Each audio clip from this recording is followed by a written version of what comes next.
भाग्यशाली हूं। एक दूसरा व्यक्ति आया, उसने कहा मैं बहुत दुखी हूं महाराज। मैंने कहा कि आपका जन्म जेल में हुआ था क्या? उसने कहा मेरे पिता ने कोई अपराध नहीं किया था कि जो जेल में मेरा जन्म होता। मैंने कहा तब तो आप बड़े भाग्यशाली हैं, मेरे आराध्य गीता के गायक श्री कृष्ण का जन्म तो जेल में ही हुआ था, तुम श्री कृष्ण से ज्यादा भाग्यशाली हो। किसी भी परिस्थिति और किसी भी स्थिति को आप कैसे अध्ययन करते हैं, उसके साथ आपका मन का चिंतन कैसा जुड़ता है, ये आपके ऊपर आधारित। उसको भी बड़ा अच्छा लगा कि भगवान श्री कृष्ण का जन्म ही प्रथम दिन जीवन का कारावास की कठिन वेदना सहन करने के लिए हुआ। ये भगवदावतार थे, परिवर्तन हुआ एक अलग बात, लेकिन मानव योनि में आने के बाद श्री कृष्ण को कारावास में जन्म लेना, श्री राम को वनवास में निवास करना और उनके इतने बड़े सुखद साम्राज्य का अकारण उनसे छीन लिया जाना, ये क्या दुख की परिस्थितियां नहीं थी? इतनी परम साध्वी होने के बाद भी जंगल में 13 वर्ष तक भटकने के लिए बाध्य होना, अपने पुत्रों के षड्यंत्रों के द्वारा समाप्त की जाने वाली सारी रचनाओं की मूक दृष्टा बनकर भगवान श्री कृष्ण के चरणों में प्रार्थना करने वाली कुंती, लगता है न शोचती। यदि उसके जीवन में भक्ति की धारा न होती तो शोकमग्न होकर जीवन का परित्याग कर देती। उसे प्रतिपल जीवन में कष्टों का अनुभव होने के बाद भगवान के प्रति शायद अश्रद्धा भी जग जाती, क्योंकि जब हमारे कई बार मन की बात भगवान पूर्ण नहीं करते हैं तो कई बार ऐसा लौकिक जगत में होता। एक विद्यार्थी को मैंने ऐसा देखा कि वो प्रतिवर्ष परीक्षा से पूर्व बहुत भक्त बनता था और खूब पाठ करता था, दीपक जलाता था भगवान के, और भगवान की बड़ी कृपा से उसे सफलता मिल भी जाती थी। उसका पुरुषार्थ रहा होगा और भगवान की का अनुग्रह। लेकिन एक वर्ष ऐसा हुआ कि उसने पाठ भी किया और दीप भी दिए जलाए, पर किसी कारणवश, क्योंकि परीक्षार्थी कई बार इस देश में केवल अपनी अयोग्यता के कारण अनुत्तीर्ण होते हैं, ऐसा नहीं होता है।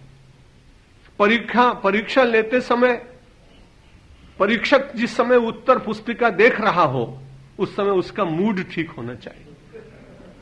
नहीं तो अपनी पत्नी से झगड़ा करके अगर उसने किसी की आंसर बुक देखी तो वो सारा क्रोध उस योग्य विद्यार्थी के ऊपर उतरता है जिसने अपने उत्तर तो बिल्कुल ठीक लिखे होते हैं, लेकिन परीक्षक का मूड ठीक न होने के कारण नंबर उसे नहीं मिल पाते। तो बड़ी कठिनाई है। मैं निवेदन ये कर रहा था कि हम सब लोग यदि देखें तो जीवन में दुखद अवस्थाएं तो बार बार आएंगी, लेकिन यदि भक्ति के क्षेत्र में धीरे धीरे चलेंगे तो आकांक्षाएं कम होती जाएंगी। परमात्मा की इच्छा में अपनी इच्छा के विलय करने का धीरे धीरे विचार जागेगा। ये भी एक कला है और कला की पारंगतता एक दिन में प्राप्त नहीं होती। जिस दिन कोई तूलिका उठाता है उसी दिन वो चित्रकार नहीं हो जाता। कुछ ऐसे जन्मजात चित्रकार होते होंगे क्वचित कि जिनकी प्रथम तूलिका से ही और कोई सुंदर चित्र का अवतरण होता होगा। बाकी के लोगों को तो उस चित्रकला में भी धीरे धीरे अभ्यास करते हुए, परिवार्जन करते हुए किसी सुंदर चित्र का निर्माण करना पड़ता है। भक्ति भी जीवन की एक कला है। इस क्षेत्र में धीरे धीरे धीरे चलते चलते और अमूर्त को मूर्त करने का अभ्यास। परमात्मा निर्गुण निराकार है, लेकिन भक्ति का क्षेत्र में चलने वाला व्यक्ति उसके परम सौंदर्यमयी दिव्य दर्शन की झांकी करता है। इस अपनी भक्ति के कला के द्वारा वो अपने अंतर में उसे प्रकट करता है, और अंतर में प्रकट करने के साथ कभी कभी ऐसा लगता है कि उसे जगत में प्रकट करना है तो वो उसे अवतरित भी कराता है। और परमात्मा करुणा विगलित होकर उसकी भक्ति के सूत्र से बंधे हुए और उसके भक्ति की प्रवणता से प्रभावित होकर, और परमात्मा अनेक स्वरूपों में इस संसार में प्रकट भी होता है। इसलिए भक्ति के जीवन की जो विशेषता बता रहे हैं देवर्षि नारद, यत् प्राप्य न किंचित वांछति, जिसको प्राप्त करने के बाद वो कुछ इच्छा नहीं करता, क्योंकि वो जो कुछ भी पाना चाहता है अपने आराध्य से पाना चाहता है। एक बार संत ज्ञानेश्वर और एकनाथ जी महाराज यात्रा करने के लिए निकले। दोनों ही परम भक्त थे, परम ज्ञानी थे। यात्रा करते करते जा रहे थे तो एक मरुस्थल आया और मरुस्थल में बहुत प्यास लगी। प्यास लगी तो उसके बाद ये तो बड़े सिद्ध पुरुष थे ज्ञानदेव जी, बहुत उनकी चमत्कारों की बातें हमने आपने पढ़ी। तो उन्होंने देखा कि वहां पर एक कुआं दिखाई पड़ रहा है। उसके पास गए तो देखा कि बहुत गहरा कुआं है और पानी बहुत गहराई में है, लोटा डोर कुछ है नहीं। तो अपनी सिद्धि बल के द्वारा ही वो उसमें नीचे उतरे और जल पी आए। तृषा मिट गई, लेकिन उन्हें ध्यान आया कि एकनाथ को भी तो प्यास लगी, चलो उसके लिए भी पानी लेते चले। तो अपने कमंडल में जल ले आए। जब कमंडल में जल ले आए तो उसके बाद उन्होंने कहा कि लो एकनाथ, ये जल पियो। एकनाथ थे या नामदेव थे, इनमें से कोई एक भक्त थे। तो जब उन्होंने कहा कि ये जल मैं नहीं पीऊंगा, क्यों? क्योंकि ये तो जल सिद्धि के द्वारा लाया हुआ जल है, ये भक्ति के द्वारा लाया हुआ जल नहीं। इस जल में कहीं ना कहीं सूक्ष्म रूप से मेरे मित्र का अत्यंत सूक्ष्म अहंकार कहीं व्याप्त है, और यदि मुझे प्यासा जानकर भगवान को ऐसा लगेगा कि मेरा भक्त प्यासा है, तो भगवान मेरी व्यवस्था करेंगे। वो जाके कुएं के ऊपर बैठ गए। इनको तो कुएं के भीतर उतरना पड़ा था और वहां अपनी प्यास बुझानी पड़ी थी। लेकिन जब दूसरा भक्त उस बार बार कुएं की ओर देखता है तो देखता क्या है कि जल धीरे धीरे उसका स्तर बढ़ रहा है। इतना जल का स्तर बढ़ा कि बिल्कुल हाथ डालकर अंजुलि से उन्होंने जल पी लिया। उन्होंने कहा मैंने इच्छा नहीं की थी, इसलिए न वांछती होने के कारण ईश्वर के भीतर प्यास जागी, और उस प्यास को बुझाने के लिए वो समष्टि में व्याप्त परमात्मा अपने आप ही मेरे लिए व्यवस्था कर रहा है। और मैं बड़े आनंद के साथ, ज्ञानेश्वर तुम्हारे द्वारा लाया हुआ नहीं, मैं अपने इष्टदेव के द्वारा लाया हुआ जल पी रहा हूं और अपने के जीवन को धन्यता की ओर ले जा रहा हूं। यह प्राप्य न किंचित वांछति न शोचति न द्वेष्टि। कुछ इच्छा नहीं करता और किसी प्रकार का मन में शोक नहीं करता। शोक का कांटा व्यक्ति के जीवन को बार बार विद्ध करता है, ऐसा हम सबके जीवन में होता है।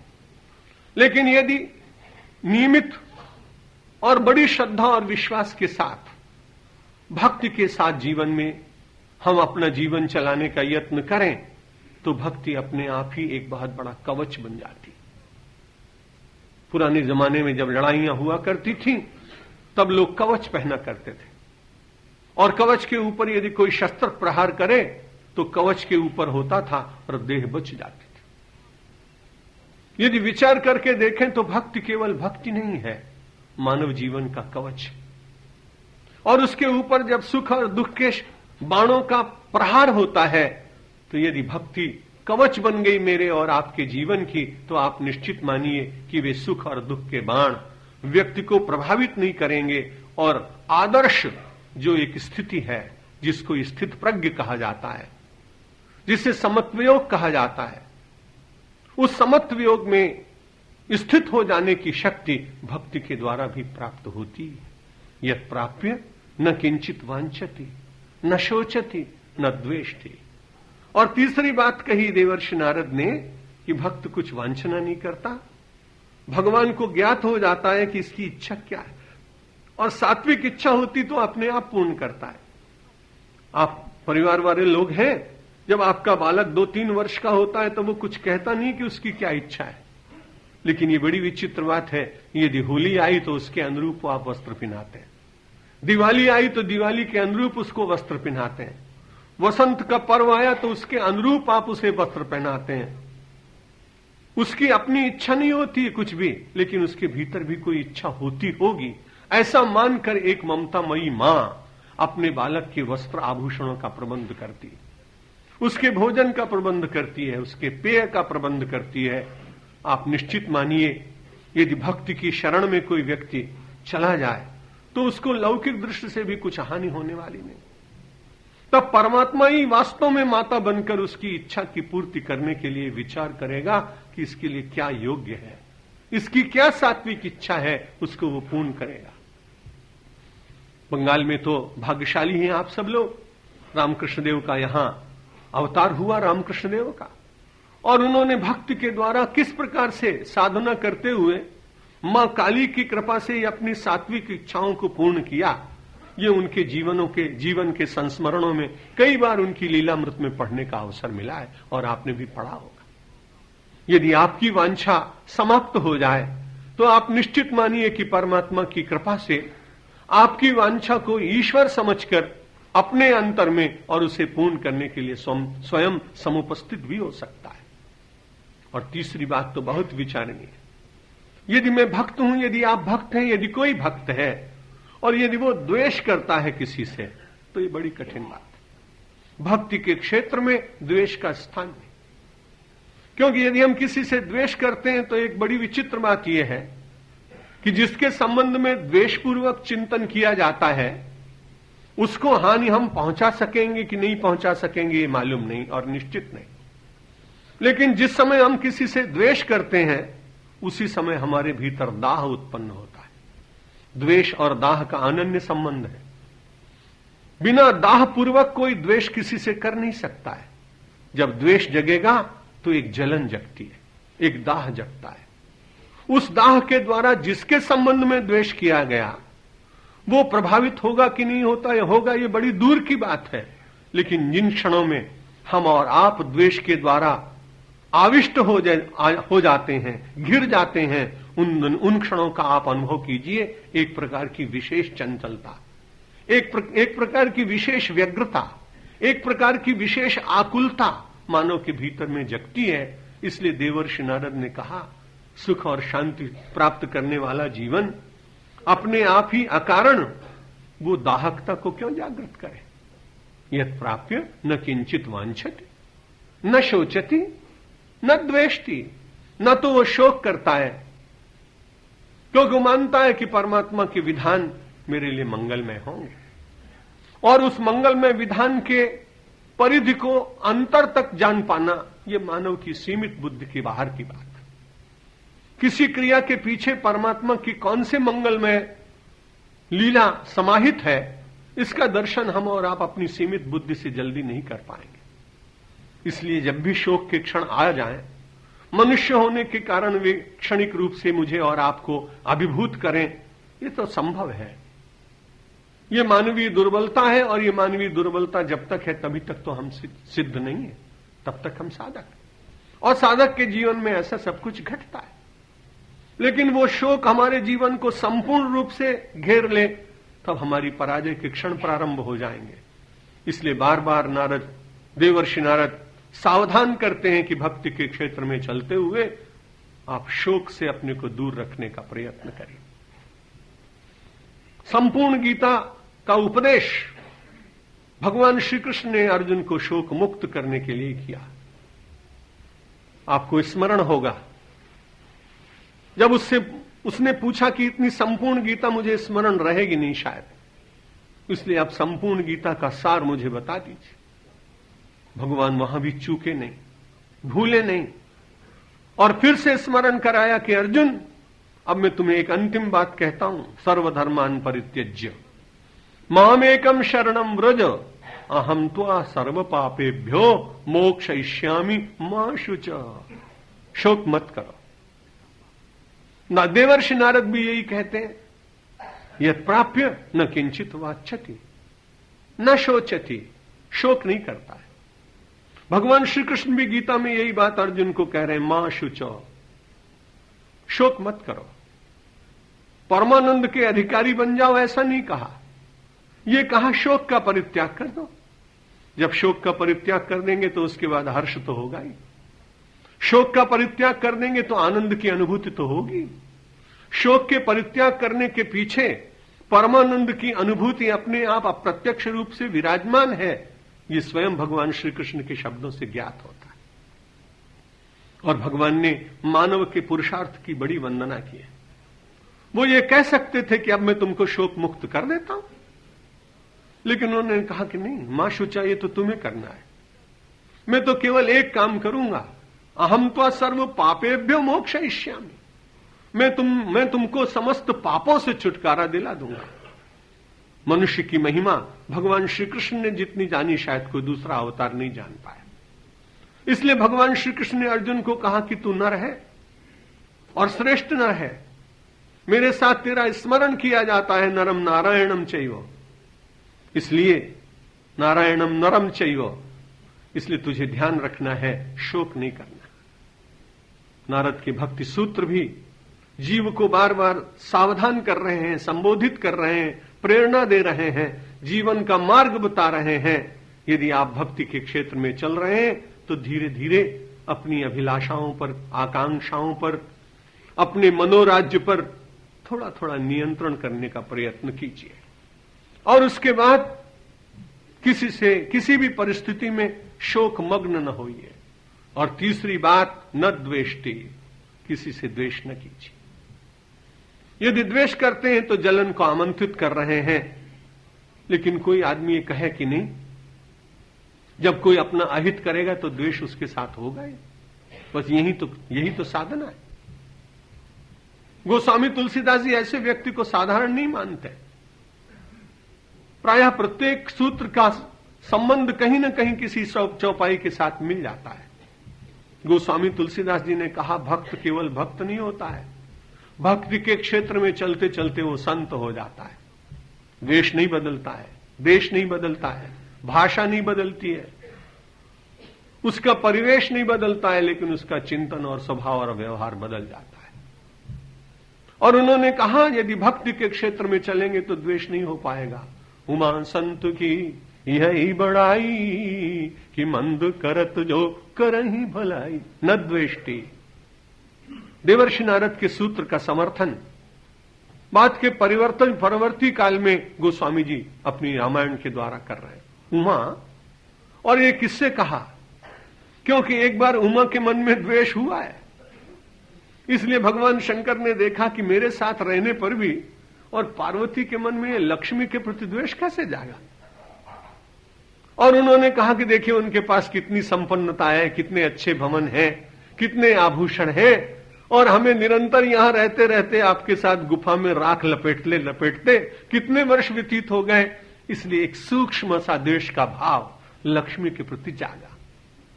अच्छे आदर्श गृहस्थ एकांत में बैठकर कभी कभी इसी प्रकार का सत्संग करते हैं, जैसे शंकर और पार्वती करते थे। भगवान शंकर ने मन की बात देखी और देखने के बाद तुरंत कहा, उमा संत की यही बड़ाई, अरे मंद करत जो करहि भलाई। जो अपने साथ मंद करे उसके साथ भी भला करना, द्वेष न करना, ये साधु का, संत का, सात्विक का लक्षण है। लक्ष्मी ने तो तुम्हारे साथ कुछ ऐसा नहीं किया, लेकिन एक बार लक्ष्मी ने ऐसा किया था, इसलिए उनको बार बार याद आती थी। जब उन्होंने ये पूछा था भिक्षुर को आस्ती, लक्ष्मी ने तुरंत पूछा कि वो भिक्षुक कहां गया, शंकर जी से पूछा। तो उन्होंने कहा भिक्षुक को यहां ढूंढने के लिए आया। अरे वो भिक्षु तो बलेर मखे राजा बलि के यहां भीख मांग रहा होगा, यहां क्यों आई हिमालय में। उन्होंने कहा भिक्षुक कहां है, तो उन्होंने कहा वो राजा बलि के यज्ञ में भीख मांगने गया है। तो फिर व्यंग किया लक्ष्मी ने, पशुपति, वो पशुपति कहां गए। उन्होंने कहा वो गाय चरा रहा होगा कहीं, वहीं ढूंढो जाकर। पशुपति को ढूंढने के लिए तुम हिमालय में चली आई। भिक्षुर को आस्ती बलेर मखे पशुपति है। उन्होंने कहा वृंदावन में तुमको नहीं मिला, गोकुल में नहीं मिला। लेकिन ये व्यंग उनके मन में, स्मरण उनको आ रहा था, और इसलिए लक्ष्मी के प्रति कुछ द्वेष जागा था। भगवान शंकर ने कहा भिक्षु कि उमा संत की यही बड़ाई, मंद करत जो करहि भलाई।